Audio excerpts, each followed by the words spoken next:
රසම රස කෑමක් හදාන්න තමයි මම යන්නේ. මගේ most famous chocolate biscuit pudding එක.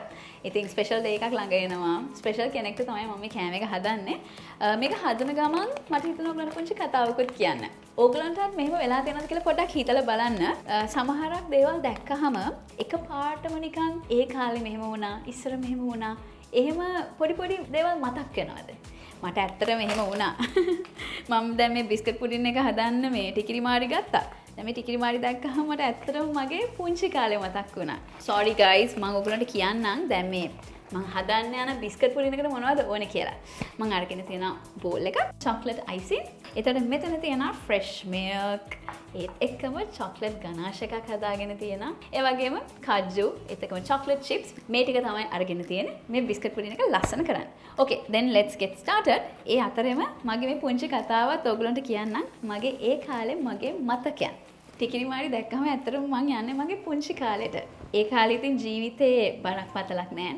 හරිම සැහැල්ලුවෙන් තමයි ගත කරේ. ඔන්න ඒ අතරෙම මම මගේ බිස්කට් පුඩින් එක හදන්න පටන් ගන්නවා. ඉතින් පොඩි කාලේ හරිම සැහැල්ලුවෙන් ඒ ගත කරපු ජීවිතේ මට මතකයි.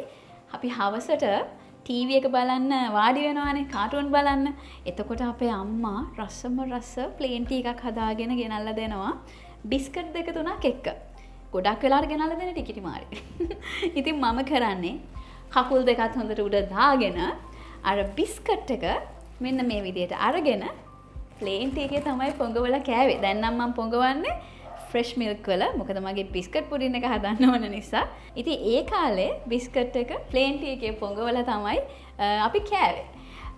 බිස්කට් එක ඉවරච්ච ගමන්ම මං කරන්නේ එතකොට අර ටීවී එකේ ඇඩ්ස් යන වෙලාවට ටක් ගාලා දුවලා කුස්සියට ගිහිල්ලා අම්මගෙන් තව මාරි බිස්කට් දෙක තුනක් අරගෙන ඇවිල්ලා කාටුන් එක ඉවර වෙයි කියලා බයේ ඉක්මනට ටීවී එක ඉස්සරහා වාඩි වෙනවා. ඉතින් ඇත්තටම ඒ කාලේ නම් හරිම සුන්දරයි මතක් වෙනකොටත් හරිම ආසයි. කතාවෙන් කතාව ඔන්න එක බිස්කට් ලේ එකක් දාගත්තා. අද වෙනකොට අපි මෙහෙම හිටියට අපි ඒ කාලේ ආයිත් පාරක් මතක් කරද්දී ඇත්තටම සමහරක් දවස් තිබුණා අපේ ජීවිතයේ බිස්කට් දෙක තුනක් විතරක් කාලා අපේ බඩගින්න නිවා ගන්න. ඒව ඇත්තටම මම මගේ අම්මී මගේ පවුලේ කට්ටිය විතරක් දන්න අපිම විඳගත්ත කතන්දර. ඒව ඔයගොල්ලෝ වැඩිය දන්නේ නැහැ. හැබැයි ඉතින් ඒ කාලේ එහෙම ජීවිතේට මුහුණ දෙනකොට මං හිතාගත්තා කවදා හරි දවසක අම්මිව ගොඩාක් සතුටෙන් තියනවා කියලා. ඉතින් මට අද වෙනකොට ගොඩාක් සතුටුයි ඒ හිතපු විදිහටම අම්මා වෙනුවෙන් ගොඩක් දේවල් අපිට කරන්න පුළුවන් වෙලා තියෙනවා. මොකද අපේ අම්මා යාගේ ජීවිතය ගැන හිතන්නේත් නැතුව ගොඩාක් කැපකිරීම අපි වෙනුවෙන් මං වෙනුවෙන් අපි තුන්දෙනාම වෙනුවෙන් එයා කරලා තියෙනවා. මං හිතන්නේ මගේ අම්මා තමයි මේ ලෝකේ ඉන්න හොඳම අම්මා. තව ලේයර්ස් දෙක තුනක් දැම්මම මං හිතන්නේ මගේ චොක්ලට් බිස්කට් පුඩින් එක හරි. අපි තව ටිකක් දාගමු. ඉතින් මේක දාලා මේකට උඩින් අපි චොක්ලට් චිප්ස් උයි කැෂූස් ටිකකුත් දාගමු. ඔන්න මගේ චොක්ලට් බිස්කට් පුඩින් එක හදලා ඉවරයි. මේ තමයි ඔන්න මගේ චොක්ලට් බිස්කට් පුඩින් එකේ ෆයිනල් ලුක් එක. අපි දැන් මේක පොඩක් ෆ්‍රිජ් එකට දාලා කූල් කරලා එහෙම ගමු. මං හිතනවා අපේ අම්මා මේක කද්දි එයාට යාගේ ඒ කාලේ බිස්කට් මතක අපිත් එක්ක බැඳුණු ඒ බිස්කට් මතක ආයයි මතක් වෙයි කියලා. මතක රස වුණේ අම්මා නිසා. රස මතක් වුණේ මංචි නිසා.